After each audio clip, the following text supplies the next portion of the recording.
Okay, everyone, and welcome to the midweek market wrap up with myself, Michael Nauss from StatsEdgeTrading.com. A little bit under the weather, apologize for my voice, and I'm going to make this pretty quick to get through it. So, without further ado, let's get right into it. If you're interested in more of this kind of content, or if you're interested in any of the tools you see me use today, link in the description below. There's also a live stream that I do every Friday right after the market close. Link in the description below for that as well. Starting off here with Bitcoin, we've kind of come back and we've tested this breakdown point that we've been watching for a long period of time. Came up and put in a topping tail here after old Jay Powell's speech kind of messed up the market a little bit later in the day. So, as long as we trade below this, I'm still not going to be interested too much in anything. If we can kind of get above this and start to chop sideways for a while, we start to push up, that's interesting. It's one of those things that Bitcoin has to become interesting if they can't kill it. They can't seem to kill it even with all the stuff going on in the news. Anything that, bucks the trend. Bad news comes out and the stock or whatever you're looking at doesn't sell or moves higher, it's time to start noticing. But for me, we've got to kind of take and hold above these lows first before I get interested. US dollar index actually broke the support area I've been watching for a long time. We, broke out of that and came all the way back down, tested it. We kind of smacked below this today, closing under that area. So dollar could be continuing to fall. This would be bullish for stocks and probably bullish for cryptos as well. Some of the individual FX pairs that I'm watching, Euro Pound, I'm just having a great time on the smaller time frames on Euro Pound.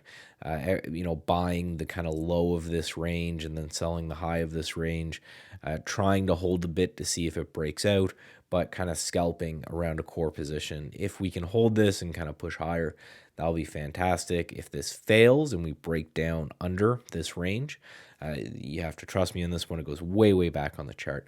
Then it's kind of time to look around somewhere else. So here's a line chart for the S&P 500. The reason I did a line chart on this one, when you know that I always use candlestick charts, is just we've had this massive gap up and then a sell off yesterday. We had a sell off today that we closed and we rallied and filled some of that, and we had a big push up, then we rallied and we filled some of that. So really looking at a line chart just shows that we haven't really moved. This little tick here would have been Monday, this tick here would be Tuesday, and this tick here would be today. So there's a whole lot of noise going on intraday that's leading to almost no price movement from close to close. So it's just kind of interesting to keep that in mind for us long-term people. Just filter out the noise sometimes and see what's going on a closing basis. USO, oil, seems to be bouncing right off this level. Came down pretty hard to it, put in a little bit of doji candle. It's bouncing. As long as we remain above this, it's still a shot that maybe over this anchored VWAP or something, oil starts to creep higher again. Solar, we also have a kind of a downtrend line coming here, but we have this bull flag on solar. Big push up, gap up on our solar industries, and then we've just kind of been chopping sideways. If this resolves higher, maybe we're going to take a shot at high here on solar. A couple individual names that I'm watching. One is Wayfair, big rounded bottom going on right here.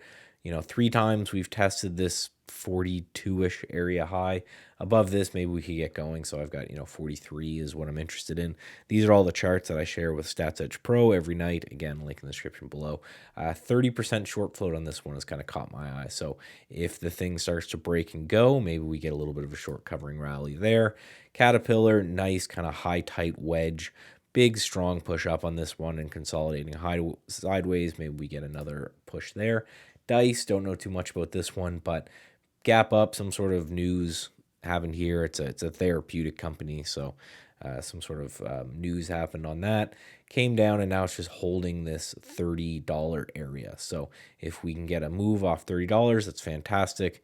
Again, just holding this area. So if we break under that, then that's what I'm out of. So thank you everybody for coming. Thank you for putting up with my sick brain fog and sick froggy voice, but I'll get some good rest and hopefully I'll be recovered for our live stream on Friday. You can sign up to my email list on my website in the description below. I don't ever sell the email. I'll just, send out emails if and when I'm going to go live or if I'm going to call in sick Friday. But thank you everyone for coming. Talk to you soon.